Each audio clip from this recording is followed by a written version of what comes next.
নমস্কার, জয় শ্রীকৃষ্ণ। আজ আমি তুলসী গাছের মাহাত্ম্য সম্পর্কে আলোচনা করব। তুলসী গাছ সম্পর্কে 10টি গুরুত্বপূর্ণ তথ্য জেনে নিন।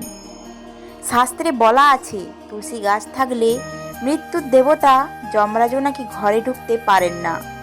শাস্ত্রে যদি অবিশ্বাসও থাকে তাও শুধু ভেষজ গুণের জন্য আপনি বাড়িতে একটি তুলসী গাছ লাগিয়ে রাখতে পারেন।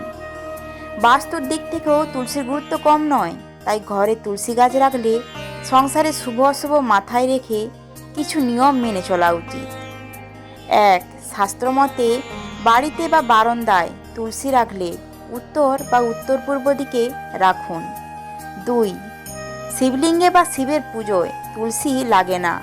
পৌরাণিক আখ্যান অনুযায়ী দানব শঙ্খচূড়ের স্ত্রী হল তুলসী। এই শঙ্খচূড় শিবের হাতে প্রাণ হারিয়েছিল, ফলে শিবের পুজোয় তুলসী দেওয়ার প্রয়োজন হয় না। শঙ্খচূড় নামে এক ভয়ানক অসুর ছিল, যার স্ত্রী ছিলেন তুলসী দেবী। তুলসী দেবী ছিলেন একজন সতী নারী, সেই সাথে তিনি ছিলেন শ্রীকৃষ্ণের সবচেয়ে মর্যাদাপূর্ণ উপাস কমণ্ডলী একজন। তার সতীত্ব এতই দৃঢ় ছিল যে ভগবান শিব যুদ্ধে তার স্বামী শঙ্খচূড়কে পরাজিত করতে পারছিলেন না। তিনি পালনকর্তা বিষ্ণুর শরণাপন্ন হলেন। ভগবান বিষ্ণু কোনো উপায় না পেয়ে শঙ্খচূড়ের রূপ ধরে তুলসী দেবীর কাছে গেলেন। তুলসী দেবী ভগবান বিষ্ণুকে তার স্বামী হিসাবে চিন্তা করতেই মুহূর্তের মধ্যে তার সতীত্ব ভাঙা পড়ল। আর এই সুবিধা গ্রহণ করে শিব যুদ্ধে শঙ্খচূড়কে বধ করলেন। যখন তুলসী দেবী ভগবান বিষ্ণুকে চিনতে পারলেন, তখন তিনি রাগান্বিত হয়ে ভগবান বিষ্ণুকে অভিশাপ দিলেন যে তিনি পাথর অর্থাৎ শিলা হয়ে যাবেন। ভক্তের এই অভিশাপ ভগবান গ্রহণ করলেন, আর তার এই রূপ আজ নারায়ণ শিলা হিসাবে পূজিত হয়ে থাকে। এরপর তুলসী দেবী আগুনে আত্মাহুতি দেন। ভগবান বিষ্ণুর আশীর্বাদে তুলসী দেবীর সেই দেহ ভস্ম হতে সৃষ্টি হয় তুলসী গাছ। এই কারণেই তুলসী পাতা ভগবান শ্রীকৃষ্ণের প্রিয় এবং কৃষ্ণ পূজা তথা নারায়ণ শিলা পূজায় তুলসী পাতা অপরিহার্য। 3. রবিবার বা কোনো একাদশীর দিন গাছ থেকে তুলসী পাতা ছিঁড়বেন না। এমনকি সূর্য বা চন্দ্রগ্রহণের সময়ও নয়, এটা অশুভ। 4. তুলসী গাছ শুকিয়ে বা মরে গেলে তুলে যেখানে সেখানে ফেলবেন না, নদী বা পুকুরে ফেলুন। বাড়িতে বা বাগানে মরা তুলসী গাছ রাখা সংসারের জন্য অশুভ। মরা গাছ সরিয়ে তুলসীর নতুন চারা বসান। 5.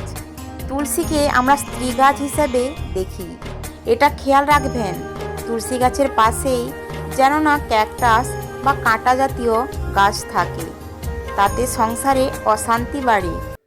সুস্বাস্থ্য ও সংসারের সুখ শান্তি চাইলে তুলসী গাছের দুপাশে কাঁটা নেই এমন ফুলের গাছ রাখুন। 6. মনে রাখবেন তুলসী হলো অক্সিজেনের শক্তিঘর। দিনে একবার অন্তত তুলসী গাছের সামনে এসে প্রাণ ভরে শ্বাস নিন। শরীরের ভিতরে কোনো সংক্রমণ থাকলে দূর হবে। ঘরে তুলসী রাখলে রোজ সকালে পুজো করতে ভুলবেন না। সন্ধ্যায় তুলসী তলায় প্রদীপ বা মোমবাতি জ্বালিয়ে আসবেন। 7. ভাইরাসের সংক্রমণ এড়াতে দিনে অন্তত 2টো করে তুলসী পাতা খান। 8. মনে রাখবেন তুলসীর পাতা চিবিয়ে না খাওয়াই ভালো। 9. তুলসী ঘরের নানা দোষ কাটায় ও পজিটিভ এনার্জি যোগান দেয়। 10. কখনোই তুলসী গাছের কাছে ঝাঁটা, ঘর মোছার নেতা ও নোংরা কিছু রাখবেন না। এবার আমরা জানব তুলসী গাছের ধর্মীয় গুরুত্ব সম্পর্কে। হিন্দু ধর্মে তুলসী গাছটি সবচেয়ে পবিত্র বৃন্দা নামেও পরিচিত।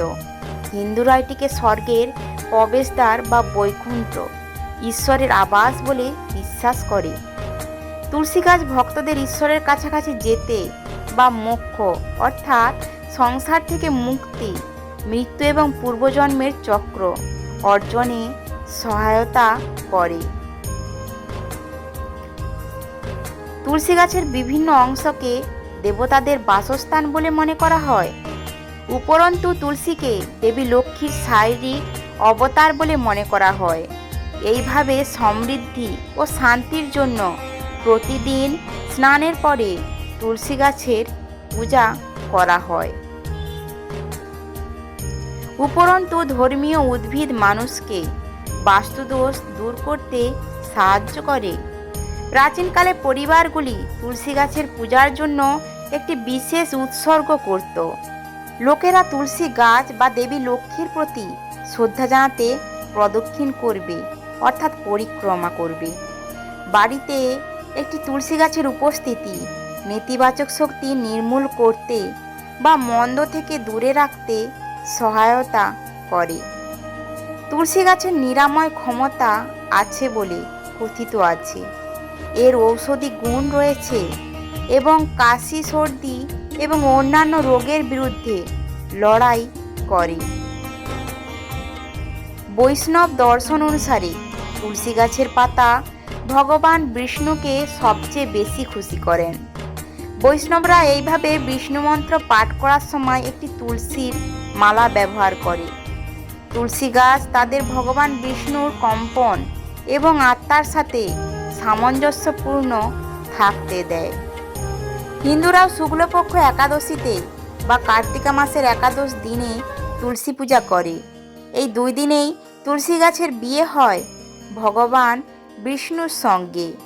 তুলসী গাছটি নববধূর মতো সজ্জিত। অন্যদিকে ঈশ্বর বিষ্ণু শালিগ্রামের রূপে সজ্জিত।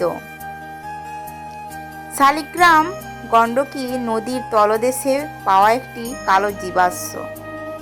বিবাহের প্রতীক হিসাবে শালিগ্রাম তুলসী গাছের পাত্রে রাখা হয়। পুরো অনুষ্ঠানটিকে তুলসী বিবাহ বলা হয়। এই আচারটি প্রধানত ভারতের উত্তরাঞ্চলে সঞ্চালিত হয় এবং বিবাহের মরশুমের শুরুর প্রতিনিধিত্ব করে। আশা করি আজকের ভিডিওটি ভালো লেগেছে। ভালো লেগে থাকলে অবশ্যই লাইক এবং কমেন্ট করে জানাবেন। আর এরকম নিয়মিত তথ্য পাওয়ার জন্য এই চ্যানেলটি সাবস্ক্রাইব করে রাখুন। ধন্যবাদ। জয় শ্রীকৃষ্ণ।